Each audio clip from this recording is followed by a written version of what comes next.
దౌర్జన్యంగా మా కారు ముంగట ఆపి అన్న పైన గల్లా పట్టుకొని సాలే మా అక్కెలోడే బార్కో అనుకుంటా కొట్టి మా ముస్లిం మనోభావాల్ని దెబ్బతీశాడు.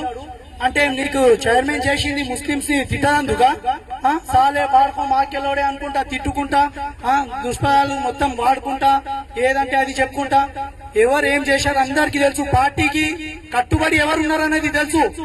గత 3 ట్రిప్లుగా నాన్ స్టాప్ కంటిన్యూ సర్పంచ్ గా గెలుచుకుంటూ వస్తున్నారు.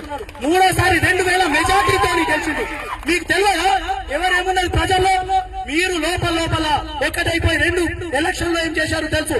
మాట చెప్తే 100 కోట్లు నష్టమైన అంటారు, రియల్ ఎస్టేట్ చేసుకుంటా ఏం తెలియదు. అందరికీ తెలుసు మీరేం చేస్తున్నారన్నది. పార్టీకి ఎవరేం నాశనం చేస్తున్నారు, పార్టీకి లోపల నుంచి వెన్నుపోటు పొడిచేది ఎవరు అందరికీ తెలుసు. పార్టీని మొత్తం నాశనం పట్టించారు. పార్టీని శేఖర్ ఏం చేస్తాడో, ఎట్లాంటి వ్యక్తిత్వం, ఆయన ఏ విధంగా పార్టీని కాపాడుకుంటున్నారో అందరికీ తెలుసు. ఆ రక్తంలో